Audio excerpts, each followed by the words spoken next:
Hey guys, it's Sarah, and I am here with the books that I read in January. So I'm going to start out by going ahead and stamping my numbers onto my books, and I'm only going to stamp what I need for right now. And I read 8 books in January, so I'm going to use these little wooden number stamps that I've had for years. I think I got these at Michael's. I've had them for so long, so but they still work. So I'm stamping out up to number 8. I'm going to go ahead and cut out these little books. I've already picked my cards. It did take quite a bit of time because I wanted to, I'm kind of going through a lot of cards to find what I have, because I do have my kits all mixed in together. So that's just something I'm going to have to do off camera. And yeah, so I did go ahead and pick coordinating stuff though. I wanted to try to match what is on not only the book covers, but when I'm picking my cards that I'm going to journal on, I want them to match as well. So I'm going to do this in kind of batches. I started out thinking I would do each card and then move on, and then I was like, no, it would just be faster to go in batches here. So I'm going to go ahead and just I'm going to attach the book covers to the cards with the numbers, and then I'm going to go ahead and do that for all of them, and then I'll move on. So I went ahead and just did that just because, it was boring to watch. So I did those for all of them, and now I'm going to work on the journaling cards. So I did pull out my 5-star stamp along with the fill-in star. So I'm going to fill in what rating I gave each book. And I'm going to mostly use my die cuts for this. For this part, I have all my die cuts out, and I'm going to be shifting through them and trying to find things, and I'm going to try to make them go along with the theme of the book as much as possible if I can. So we're going to have to see how it goes, but I think I did pretty good for the first batch here. So this first one is called Necessary Lies. It's by Diane Chamberlain.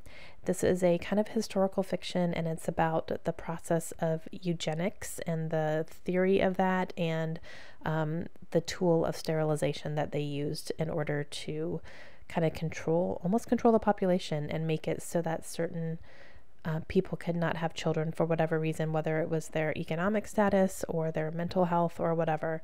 It was pretty terrible. And we follow a social worker who is getting into that job, and she's finding out about this practice, and she finds herself in a position where she has to make decisions like that for other people, and she ends up fighting the system on it and trying to make changes. So it was really good. I listened to it on audiobook, and it was fantastic. I gave it 4 stars. I really, really liked it, and that was my first book by her, and I really liked it a lot. So I liked the live free sentiment on there because, she was fighting for these people for their freedom, basically, to make their own choices. Okay, so this next one is called Sometimes I Lie by Alice Feeney, and this one is a psychological thriller, which means it's something that really messes with your head. You don't really know what's going on. You're kind of playing a guessing game the whole time. You don't get all the information up front. You're kind of trying to figure things out as they unfold. And it is about a woman who is in a coma. She was in a car accident and was left in a coma. And you get her perspective as she's lying there, and people are coming in and out, and she's hearing her husband and her sister and her parents, and she's hearing everybody all around her, but she can't communicate because she's in a coma, and they don't know that she can hear them, but she's fully aware of what's going on around her. And you kind of think what's going on, but of course, as the story unfolds, nothing is quite as it seems. It was really good. I read it really quickly. And yeah, there were quite a few twists and turns, and what I really liked about it was that you would find yourself in the middle of a twist, and then it would twist more. It was just like the twist kept happening. So it was really good. So I find the sentiment in this Tim Holtz snarky word tile thing that I absolutely love. And it says, "In my defense, I was left unsupervised," which I thought was, pretty fitting for this one, to be honest. So I really liked that. Okay, so this next one is called Let Me Lie. Now, if you notice a trend here, the word lie is in the first probably 5 books that I talk about, because I did a readathon, and you were supposed to read books that had the word lie in the title, and in some way, shape, or form. So that's why this happened. So it was a really fun readathon, but that's why like all of these have that same word in it. So the first 5 books will have it, and then we'll go on to something else. But so this one, Let Me Lie by Claire McIntosh, I read on my Kindle, and this one I really enjoyed. It's another psychological thriller where you don't really know what's happening, but it follows a woman whose parents committed suicide, both of them, in the same manner. And about a year later, she is getting some signs and some indications that maybe her parents actually didn't commit suicide, that maybe they were murdered instead. So she ends up teaming up with a retired police officer to try to figure out exactly what happened to her parents.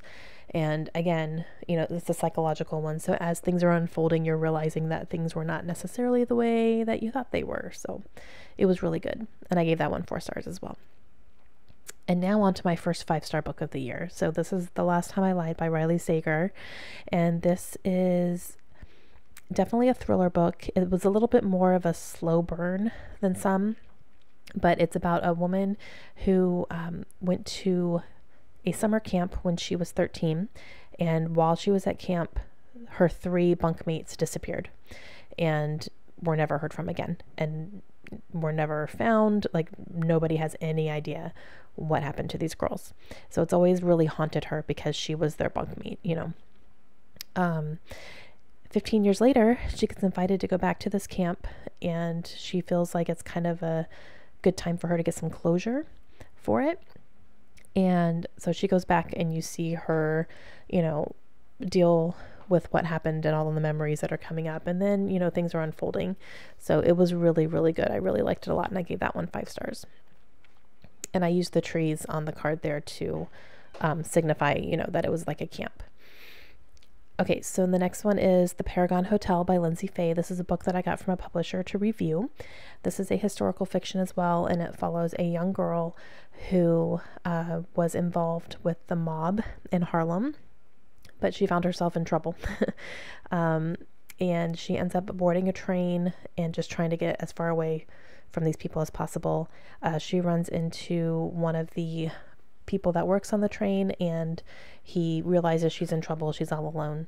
So he takes her to the Paragon Hotel, which is in Portland, Oregon. And she ends up, you know, kind of recovering and living there. And the unique thing about the Paragon Hotel was that it was a predominantly Black hotel, and she is a white woman. And it was a time of kind of racial hostility, you know, back then. So it was really good. I really liked it, and I gave it 3 stars. The next one is We Told 6 Lies by Victoria Scott. This was another review book that I got, and this one is a young adult, and it follows a girl who ends up getting, she goes missing, and her boyfriend is the main suspect, but he didn't do anything. So even though all the fingers are pointing at him, and it gets to a point where he even questions himself whether he did something to her or not. And you're, you know, really watching the whole case unfold. And I put Trust Your Gut because he really had to do that. And then that record player, you know, a record player kind of played a key role later on in the book. So I went ahead and put that down too. And I like that one a lot. I gave it 4 stars. This next one here is World Without End by Ken Follett, and this is the second book in the Kingsbridge trilogy. The first one was called The Pillars of the Earth, and this one was book number 2. And this follows a town called Kingsbridge, and it's set in the 1300s, so, you know, a very long time ago. It follows some religious leaders there and just people of the town, and, you know, just things that they were having to go through, and they're, you know, building things, and there's bridges involved, and it's just, it doesn't seem like it would be super interesting, but it was incredible. There was a lot of drama. It's written really, really well, and I listened to it on audiobook. I highly recommend that if you end up wanting to pick these books up, because they are very, very long books. They're over 1,000 pages, but it was really good. I really enjoyed it. The characters are fantastic. So that was a 5-star read. And then the last one is called The Ice Twins. This is by S.K. Tremaine, and this is a book that is kind of a thriller, I guess. It follows a family who, it's a mom and dad, and they had 2 twin girls, and one of the twins dies in an accident, and is kind of how they deal with that and how it affects their family over time. And then, the surviving twin ends up really having a lot of issues herself, and it's a little bit of a psychological thing as well, where, you're trying to figure out what exactly is going on, and are these people crazy, and what's real and what's not. So it was one of those things.